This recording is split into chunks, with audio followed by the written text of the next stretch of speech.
Hi, this is Dana Bornell, founder of the Tattooed Buddha. And today we're talking with Lisa Smith, who is the founder of The Peaceful Parent, which is a website. She'll be talking a little bit more about that. If you caught the first part of this broadcast, we apologize. There was a technical issue, which is a perfect example of what happens with parenting, actually, because things happen all the time, unexpectedly, every single day. And you just got to roll with the punches, which is what we're doing. So I think we're okay now. So we're going to go ahead and start up again. So I'm going to mute myself and let Lisa take over from here. So if you wouldn't mind introducing yourself, Lisa. Great. Thanks, Dana. Thanks for having me here, everybody. Again, my name's Lisa Smith, and I am known as The Peaceful Parent. You can check out more about me at thepeacefulparent.com. So I'm a parent coach, and I like to say that I help parents calm the chaos, stop the struggle, and create the connection. So basically, I work with families all over the world virtually, and I really help them find peace in their home and really create that deep connection with their kids. And I have a 14-year-old boy who I call a full contact sport. And I like to say that I came to this work honestly. I grew up in a household of yellers. If yelling were an Olympic sport, I would come from a dynasty of gold medalists, is kind of my story. And 14 years into my marriage, I had this boy, and he's been teaching me ever since. And, you know, in the beginning, I was a really dominant parent, which is hard sometimes to talk about. I was angry. I was reactive. I yelled all the time. I wasn't enjoying parenting. Everybody else seemed to be doing it well and correctly, and I couldn't figure out how to get it right. And I felt a lot of shame and guilt.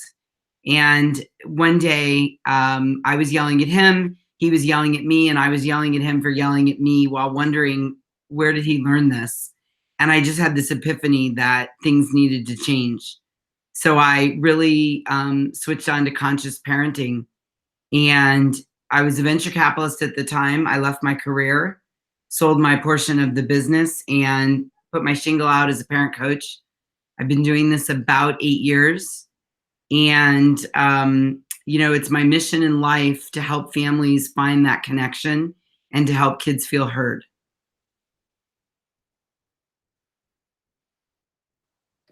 That's pretty awesome.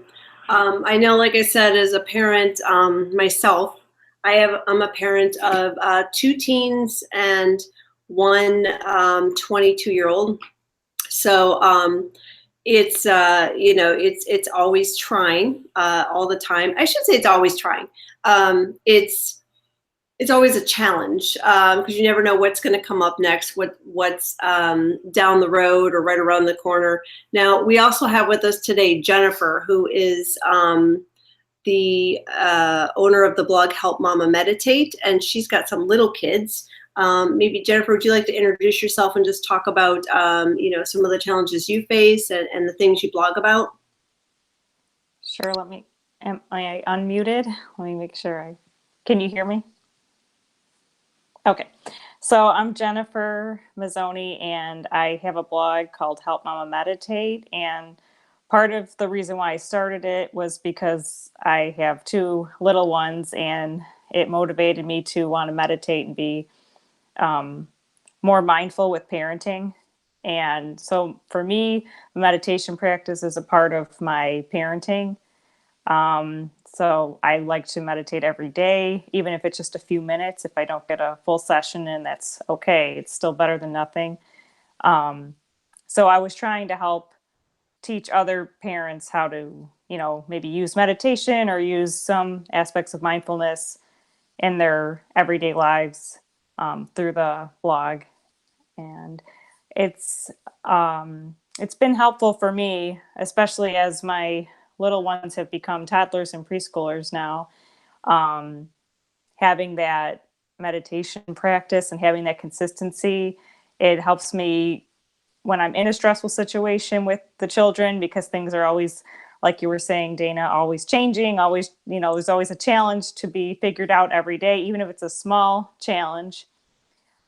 And having that breath or having that mindful moment of just saying, okay, I don't need to escalate right now. We can look at what's happening and try to come up with a solution without just emotional reaction. I feel like for me, meditation's been a big part of that. And it's a process. It's not perfect. Just because I meditate doesn't mean I'm perfect at parenting by any means. I am not. I'm still learning. I think I'll always be learning. So I try to just keep an open mind.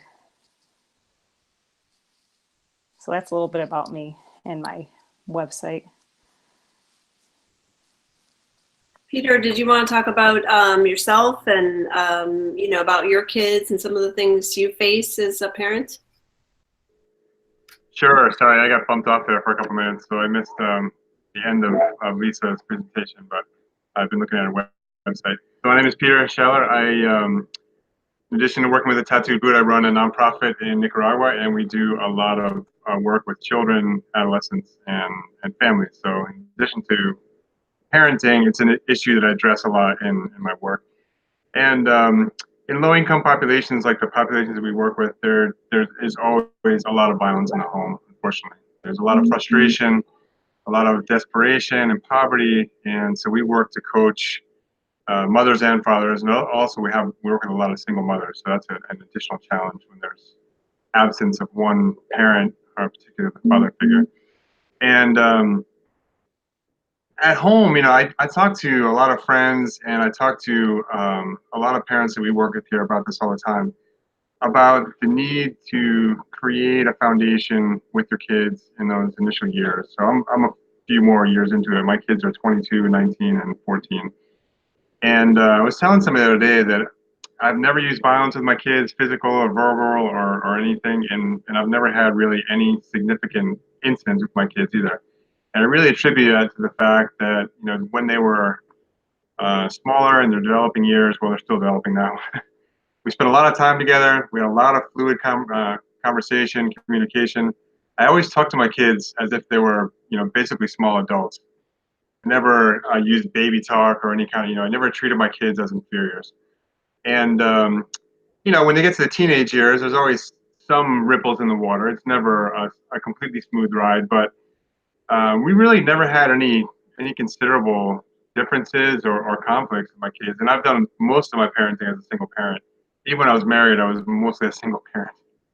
And a lot of people say that girls are more difficult than boys when they get to the teenage years. My daughter is 14 now, and our relationship has gotten stronger and stronger. We have more in-depth and deeper and more meaningful conversations. So in addition to being meditative about parenting, I think communication, in my personal experience, and what I teach people through work, has been that solid foundation of time, communication, and just always being present. There's a saying that 90% of parenting is just being there, just showing up. And a lot of times that's true, just being present, listening, taking into consideration, the things that are important to your kids and their priorities. And that's what's made it a pretty easy and enjoyable ride for me. Now, Peter, you brought up, no violence, which obviously violence is not good with parenting, but I know there's a lot of controversy about spanking, and I'm just curious, Lisa, what your thoughts are on spanking or any type of punishment or correction. What are your thoughts on that, Lisa? Well, I think, there's a lot of literature in the medical community about the negative effects of spanking. And, I look at it this way in a broader sense. Anytime we're dominating our kids physically, verbally, emotionally, we're using our power to come over our children and try to control them, right? So that's at one end of the spectrum. And it's pretty hard to feel connected to someone when you're being controlled. So, as kids progress, Peter speaks about the connection he has with his children, and it's because he's, I'm guessing it sounds like it's because he's laid the foundation of peaceful parenting. So at one end of the spectrum is dominant parenting, which is where you use your power to come over your children. And at the other end of the spectrum is permissive parenting, which is equally as problematic, right? That's where we allow our children to use their power to come over us. And in the middle is peaceful parenting. And that is where we, as the peaceful leaders of our household, use our power to come alongside our child and to connect with them.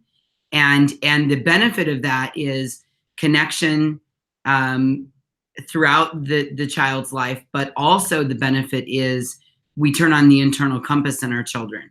You know, we don't try to control them. We try to guide and teach them. I often think about it much like being a professional coach. So I have this 14-year-old boy and he plays competitive basketball. And, you know, when he's in the game, his coach doesn't run out onto the court and play with him, right? The coach allows the players to go on to they've had their practice, they've set their game plan. Now they're going to go onto the court, whether you're, you know, 4 or 24, you know, at any age, the coach allows the kids to go on the court and play their game, and then occasionally calls timeout and they come over and they get more instruction, and then they go back and they course correct. And this is kind of the visual that I like for parents to really think about. We're not on the court playing with our children and trying to control them. We're on the sidelines coaching, and that leads to connection. You know, there's just so much evidence. And you know, I get a lot of comments from parents because I wrote this book called The Angry Parent, and it's a small sort of workbook, if you will. And it talks about anger, the origin of anger. And I get a lot of comments from people. I run Facebook ads, and, you know, I get a lot of, well, I was spanked as a child and I turned out fine. Okay, this isn't really about turning out fine. This is about the connection you feel with your parent and how you feel when you're living in that home. Do you feel safe? Do you feel freedom? Do you feel like, you know, you can explore and learn? And so those are the reasons I don't think that violence in any form works on children. Yeah, I agree with that. It just never felt for me, it never felt right to raise my hand to my kids. And I have to say that it's not that, and I don't want to say it was tempting, that probably isn't quite the right word, but I noticed there are times when I got so frustrated that it's almost like your first reaction would be to yell or to I can't think of the words right off the top of my head, but just to react in an angry way. And it takes a lot to kind of pull back and say, okay, this isn't how I want to react. And I honestly, for me personally, and I think Jennifer and Peter can maybe talk about their experiences too, it took me a long time to get to that point of not reacting first and being able to pull myself back and think about how I wanted to correct them as they were younger and even as teenagers. Jennifer, what are your thoughts on that? Yeah, I agree. I think for me, it's been a process because as my babies have become more like children now, I have these new challenges. And so they kind of know they can get a reaction out of me now, and it's a different relationship from taking care of babies. So I think for that initial anger reaction, I do work through that. There are days where when I'm very tired or I was up all night with one of them, I'm not as effective.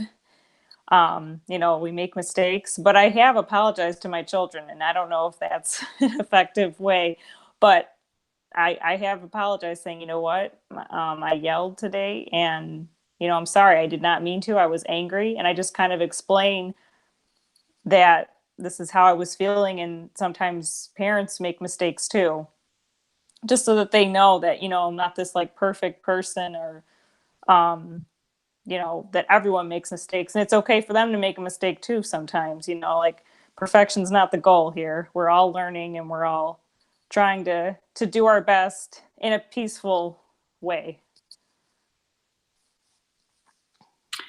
Yeah, I definitely, you know, you've said it a couple times, Jennifer, so I just want to say, you know, one of my personal mantras that I talk to clients a lot about is progress, not perfection, right? I think as parents, we're always trying to hold ourselves to the standard of perfection. It sounds, you're not, I mean, you figured it out, but to everybody watching this, you know, progress, not perfection, because this is human to human relationships. There's the whole concept of we're bringing our own childhood into the picture and our neural pathways from how we were parented, which, you know, we could do a whole nother conversation on that. So I just love that, you know, you keep moving away, keep talking about moving away from perfection. And so, you know, one of the ways that we can calm ourselves in the middle of those storms, right? Our kids are storming, and then sometimes you're right, we get triggered and we join in the storm too. I think about it like, you know, there's two hurricanes and they're colliding. And, you know, what we want to do is really go be the eye of the storm, the calm center of the storm, and let our kids storm around us and use our energy. And this is, I'm sure you could speak to this about the meditation. But, you know, when we center ourselves, we can become the calm of the storm, and our kids will feed off of that energy. And sometimes the way, you know, sometimes the right thing to do, I don't like using right and wrong, but for the sake of a dramatic example, you know, sometimes the right thing to do is to walk away and grab a glass of water, a deep breath, and just calm ourselves. And the other thing I really love is you know, we can talk about modeling. So often, you know, people will come to me and they will say, you know, my kid is disrespectful, or my child is yelling all the time. This was certainly my story. And, you know, our kids are great learners. They learn what we model, right? So, you know, Jennifer, you're modeling meditation and peacefulness and centering yourself, and you're modeling apologizing, taking accountability, responsibility, and apologizing when you've had a rough day. And your kids will mimic that. You know, they will notice their mistakes, and when they've had a rough day, they will own it. And so modeling works both ways, right? It works in that situation. And then sometimes the hard part of parenting is to take an honest look inside. And, you know, I know this is hard to talk about in here, but, you know, sometimes it's an issue of asking ourselves, you know, what are we modeling for our children? And, you know, I worked with a couple a while ago. I'll never forget this couple. And the mom was very distraught because the dad was yelling all the time. Or I'm sorry, the kids were yelling all the time. So in digging in a little bit, what I learned is that the dad would hold it together. And then he had this policy, if you will, I can't think of a better word, that when he was pushed too far, then he would start yelling. And it was like a full, you know, just rawr, you know. And, you know, they came to me saying, you know, my kids are yelling. And so we traced back the steps, and it's like, okay, look, dude, here's what's going on. You know, what you're saying to your children is, in this family, when our back is up against a wall and when we're really stressed, the family response is to yell. You're teaching your kids to yell. They're learning it from you. And, you know, it's like a light bulb went off for this guy. He was like, okay, I get it. I don't like it, but I get it. And so we worked on him, on this dad working on his response, which was to stay calm while the chaos was ensuing around him. And in a really short amount of time, the whole family was able to take that volume down to a realistic level. Because, you know, when we're, and I just wanted to give anybody watching this some practical walk away tips. When we're, you know, listen, our kids have underdeveloped brains at any age. And Peter and Dana, even with 20-year-olds, you can relate to this. So it does not work for us to model one behavior, but then demand another behavior from our children. Their brains cannot compute that. It just does not work like that. And you're kidding yourself if you think that model to anybody is going to work. So I always say, for me, step one is to go internal and ask, how am I showing up and what am I modeling for my kids? And work on that before I ask my kids to work on their behavior. Yeah, I know for me, one of the hardest things is my kids are getting older and becoming adults, and actually technically, you know, two of them, well, one is definitely an adult at 22 and the other one's 19, is that letting go. And it's this balance of, yeah, sure, letting go, but also wanting to guide in an appropriate way. You know, that was very difficult for me. You think you're going to react one way. You think, oh yeah, when they get to be, you know, 18, 19, you know, I'll be okay with them being on, you know, their own and making their own decisions. And then you see some of the things they do, you see some of the mistakes they're making, you just want to go in and fix it. You just want to go in and say, no, you can't do that. That's not the right way to do it. You know, you just shouldn't smoke cigarettes, or you shouldn't, you know, stay out past curfew. And obviously you have to have rules and everything, but when they start making decisions that you don't want them to do, just finding the balance of, you know, guiding them that maybe this isn't the right thing to do, but knowing that you can't control it like you could when they were younger. That's been very difficult as a parent of teenagers. Yes, and I feel you. You know, my son is only 14, but he's already starting to march towards some independence. He's going to high school next year. He's already asking for, you know, the traditional, you know, can I be dropped at the mall for a couple hours, and, you know, and really wanting to pull away. And what I would offer up to that is, again, looking internally first. One of the things that I know is that when we're trying to control something, underneath control is always fear. When we're trying to punish, underneath punish is always anger, and underneath control is always fear. And so what I think, again, you know, cleaning ourselves up first, and I'm sure you do this, Dana, but, you know, a good tool is to, when we have that sense of really wanting to control, like, again, back to the analogy of wanting to run out onto the court and play the game for them, I always say, let's look inside and let's really try to figure out what our fear is, and use the control as a beacon to get down to the fear. Because if we can understand what our fear is, even to ourselves, admit it, we can say, okay, is this rational or is this irrational? Because we as parents, we have a lot of irrational fears. And, you know, like, you know, I remember, Jennifer, when my little guy was little, like, you know, I had this thing where, like, I was afraid, like, he was going to go to prison and he was going to not amount to anything, and he was going to get, you know, like, just things that were crazy. And then I had some other fears, you know, like he had a nut allergy. So we needed to be mindful that, you know, he wasn't going to a birthday party to have M&Ms. And so, you know, there's dissecting out, do I feel like this is a rational fear or irrational? And then approaching your kids with the idea of, let me tell you what I'm worried about, or let me tell you what my concerns are, so that we can lower their defenses and they don't feel like we're trying to control them. Because it's, you know, they're hardwired, particularly in the late teens. There's lots of evidence to support this, that they're really hardwired to pull away from us. And the thinking is, you know, back in the caveman days, someone had to leave the cave and go get the food. And the elders that, you know, were 20 and 30 didn't want to do it. So the brain evolved that they would get the fearless young people to go out and get the food and come back. And so, you know, when we try to control our kids, most of them, of course, I'm generalizing, they just, the walls go up, and it makes them want to not cooperate.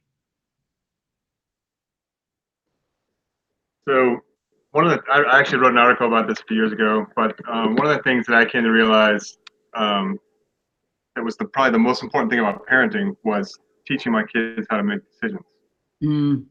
Sounds like a simple thing, but ever since the time my kids were small, I always let them participate in decision making, you know, rather than imposing decisions, even on, you know, where we're going to go have dinner, or, you know, where do we want to go this weekend. And with that, they would also learn about certain consequences, good or bad, about making decisions. So they get to a certain age where, I remember the first time my son went to first grade, and it occurred to me during the day, I was like, wow, he's like 6 hours during the day. I have no idea what he's doing, right? Who he's talking to. And then from there, it just gets progressively, you know, the gap widens. And, you know, they get to a certain age, like the age that my kids are, and Dana's kids, and even at 14, where they're going to be on their own a lot of the time, and they're going to be making decisions. They're going to be faced with very difficult decisions. You know, somebody's going to offer them drugs, somebody's going to offer them a cigarette, somebody's going to want, you know, anything out of them. And they have to have that foundation for making decisions. And I just want to tie it back to a couple of things that Jennifer and Lisa were saying before too about, you have to have an infinite amount of patience. I think any parent realizes that in the first year. You have to have this bottomless fountain of patience. And that can really come from meditative living, whether it's sitting meditation or any other type of meditation, but a meditative approach to living can give you that patience and earning that trust. We were talking about violence earlier. To me, violence is a breach of trust in any relationship, especially with a parent. When somebody acts violently towards me in any way, whether it's even a comment or yelling or some kind of insult, then I feel like there's the trust has been broken.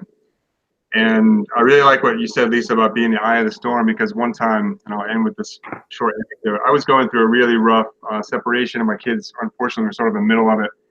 And I remember one day I had to cancel a work commitment because the things at home were just so out of control that I couldn't really go through this work commitment. And I had this person on the phone who I really didn't even know that well. And for some reason, I felt like she was trustworthy, and I kind of dumped my situation on her. And she said this simple thing that has stuck with me now for probably 10 years. She said, the only thing your kids need to know is that there's one person in their lives that they can count on unconditionally. They need to know there's one person that loves them so much that they'll always be there for them. And you just need to be that person. And the rest of it will take care of itself. And I took that comment so much to heart that it's been years and years that has been my goal, is to be that one person my kids know. Whether they screw up in school or make a poor decision in a relationship or whatever it is, that they can call me, that they can come and talk to me about anything. And that helps, I think for them to have that foundation to make good decisions and to really have a healthy and productive life, which is in the end really what we want for our kids. Right? Yeah, I agree. And I'd just like to sort of take that to the next step, if I may, and give a practical tool on what that might look like. So, I talk about this a lot. I send out a weekly, blog, and you guys have been great about asking me to share some of my blogs with you all. And, I think the cornerstone of peaceful parenting is understanding that all kids at all times are just trying to get their needs met. Now, I'm going to confess to you guys, I didn't know this. I had no idea this was true when I became a parent. I didn't know this the first 3 years. I don't know why I didn't know it. I'm a smart girl, but I didn't really put all the dots together. And when I learned this, it really blew my mind. I was like, what? And the beauty of really knowing this, whether your kids are, 9 months or 19, is that it keeps you out of judgment of your children. It backs you away from thoughts like he's being difficult or she's being dramatic or, he's always causing problems or he's giving me a hard time or, when your kid's melting down in the middle of Target, you've got a cart full of stuff that you need to get. And it helps you to not take it personally, and it helps you to not judge your kids.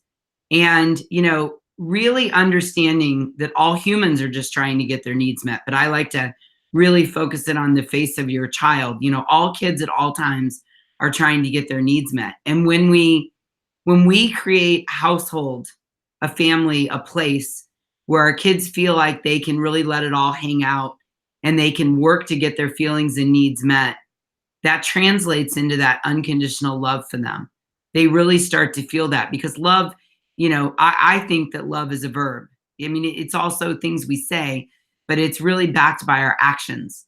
And when we can, so I coined the phrase, get curious, not furious, as the mantra to go underneath the feelings and needs, underneath the behavior. What happens so often is parents spend all their time focusing on the behavior, whether it's, two kids fighting or a dramatic teenager or a kid that won't get off their phone or, I've got tons of stories, examples, but I really want parents to remember and to learn to go underneath the behavior to the feelings and needs. That's why they get curious, not furious. I wonder what my kid is needing. I wonder why he's doing that. I wonder what she's thinking. I wonder what she's needing.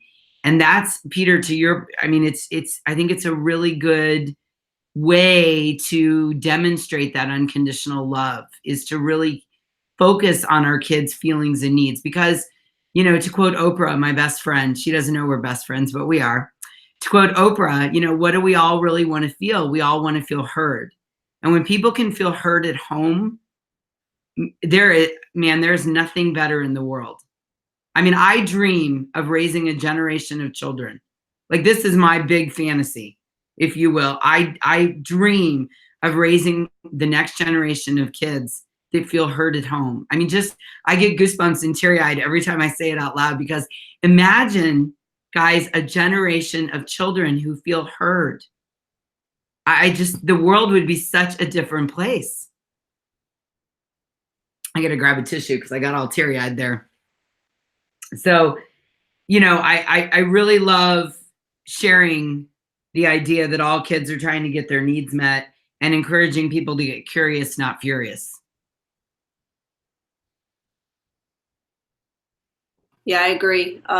It's, with everything going on in the world today, I mean, all you gotta do is turn on the news and see everything that's going on. We need definitely a more compassionate, kind generation. Compassionate and kind, yet a generation that's going to stand up for themselves as well.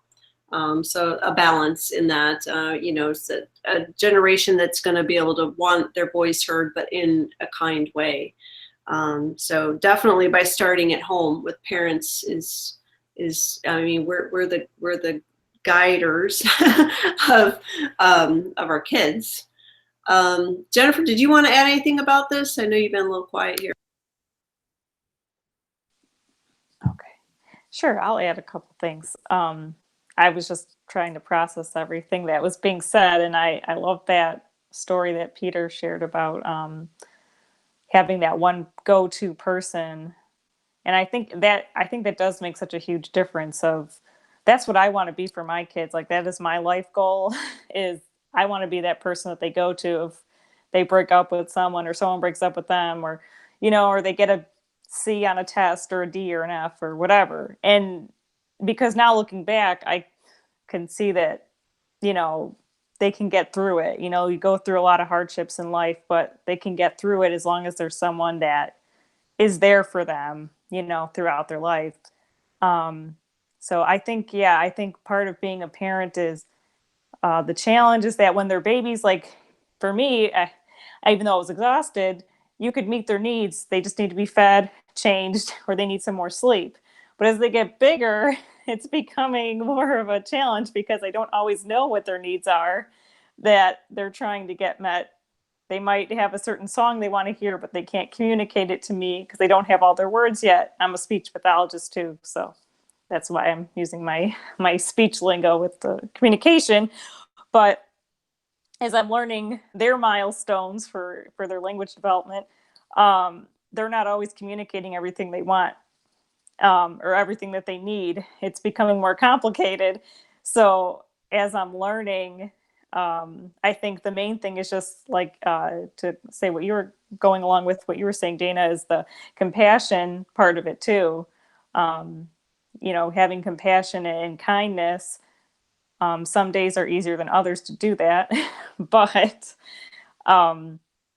it's a challenging situation as a parent, but it's rewarding too when you do have that good connection moment, or you get something together, figure it out together, or you see them just starting to succeed with things. Like my 3.5-year-old is going to be starting preschool in the fall. So she's very shy, and we were doing a preschool situation so she could get to know the school, get to know the teacher before she actually starts attending. And she was a little bit delayed with her communication skills before all this and was going to therapy. But now today, she was able to participate. She was talking to the teacher. She was really joining in with the other kids. And it was just such a great success to see her go through these hurdles together. And it could have been a nightmare if I would have approached it that way. But instead, we just kind of took it a step at a time and tried to help her along the way. And I was able to watch from the background and let her go and see how she was doing with all this, with the preschool. So there are like really great moments like that but that was basically felt like a year in the making at least. of just watching her struggle, which is not fun, but unfortunately that's part of it.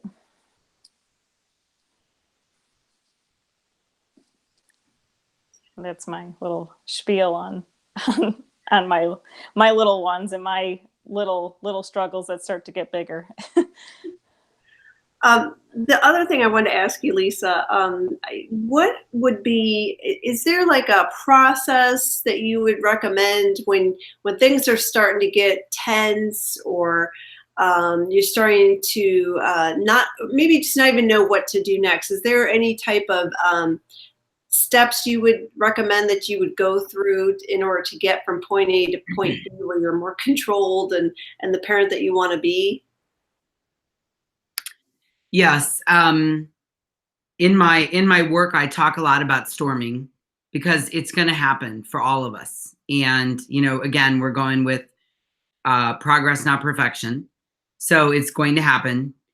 We all get triggered by different things. And when our children get stuck in their middle brain, they secrete a lot of cortisol, which makes it difficult for them to, especially like the age that Jennifer's kids are.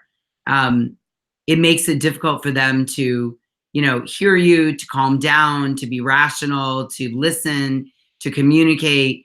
And sometimes that even triggers us and winds us up more, and we get stuck in our middle brain. So a really useful tip is to just take a break. You can have a code word in your family. In ours, it's lemons. And it means like, I am about to just lose everything here. Like, it's just going to go everywhere. And it's a two-way street. The child can say lemons, or the parent. And it just means we need to take a break for a moment. I like using a code word because otherwise the kids could, if you just walk away, then they feel sort of abandoned, and in strong-willed kids, they chase after you, and then that escalates that. So having a code word or an action or hand signal really says, like, we're all going to take a break here for a moment and let everything settle down. And then we're going to reconvene, get back together, and continue. And the beauty of that as a parent is, you can walk away and get some water, wash your hands, use a soother. It also gives you kind of a minute to collect yourself and ask, what's the priority here? Because sometimes as parents, we have 96 things swirling in our brain. Like, I need to teach him to get more sleep and eat better and look at me when he's talking. And there's like a lot of agendas. And, what the break also allows us to prioritize. Like, okay, let me just ask myself, what's my message? What's my, what do I really want to get across? And then we can come back together and, continue the conversation. So taking a break is always a good idea when we feel like we're on the verge of exploding. That's definitely, I never thought of a code word. That's kind of a cool idea. I like that idea. Yeah. I think we'll go ahead and wrap up. Is there anybody that wanted to add anything before we do that? Just one last thought to throw in there, just to tie up something you said, Dana, and something Lisa said. You mentioned compassion and kindness, and Lisa also talked about consistency, modeling behavior. And I think that we need to approach parenting as a challenge, to be like a moral compass for our kids too. I would definitely say that parenting has challenged me to be the best person I can be. I mean, obviously, I've made plenty of bad decisions and done plenty of stupid things since I've had kids. But, in the end, I think my kids know, one, that I'm human. I mean, there's a certain point, they get to a certain age where they realize you're human. And that's kind of a breaking point in your relationship. You're like, oh, wow, it's really not this mythical creature. But then, especially as they get older, modeling that behavior and just showing them clean, honest living, and maintaining relationships with family and friends, and being just a generally good person is what will really lead them. And, like we all have mentioned that we're all imperfect, but I think the best that we can do that and show them that clean living, consistent behavior, that's what they're going to start to model. And I can start to see that in my kids now at this age. Yeah.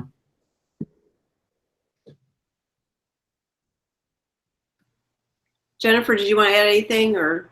bring up anything?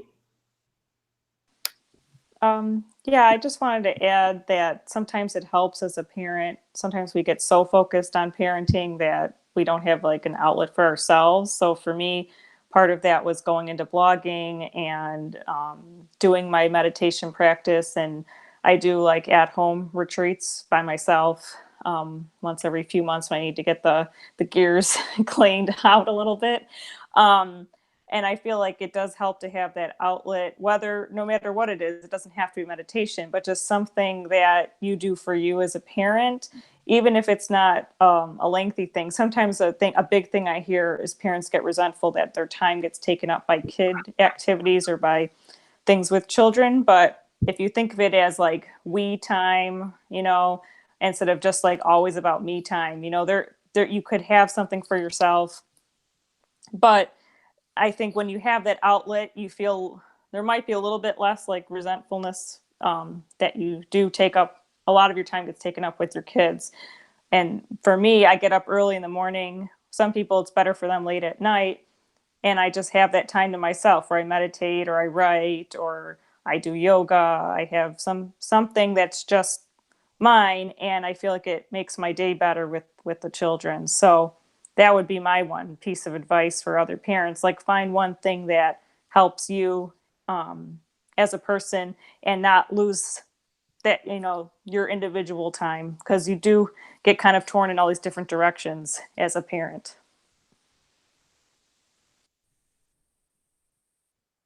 Lisa, did you want to add anything as we wrap up? I feel like I should have something to say, but I don't. I mean, I love what Jennifer said. It's so true. Carving out that me time, and as Jennifer was talking, I was thinking like, yeah, that's, to me, that's that whole idea of using our power to come alongside our child. And I think a lot of times,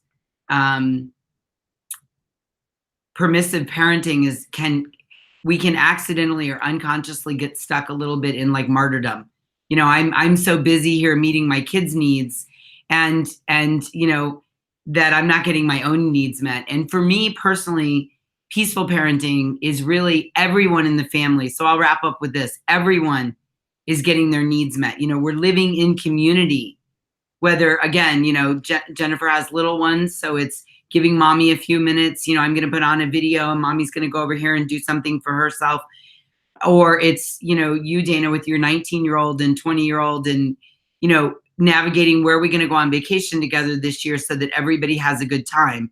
And really peaceful parenting is everyone's in community getting their needs met together. And that's a beautiful experience. I have that with my husband and son, and it's not something I experienced as a child. No one cared about my feelings and needs as a child, and it's such a beautiful way to live for us and for our children. And when you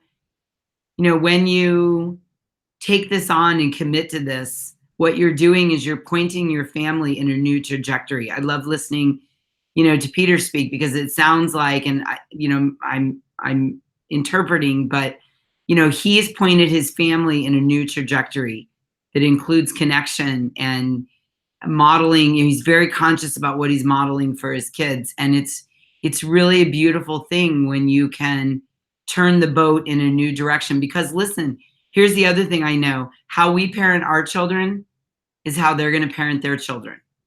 So I encourage people to use that as a motivation to find a new way if they don't like how it's going.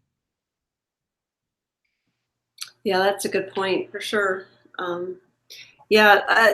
One of the things I like about talking with other parents like this is hearing, like, for some of the things Peter said, Jennifer said, definitely Lisa, what some of the things you're saying. I think as a parent, sometimes you feel all alone out there at times, even though there's other parents out there. You're afraid to talk about some of the things because you don't want to seem like you're failing or you're messing up or you're not doing the right thing.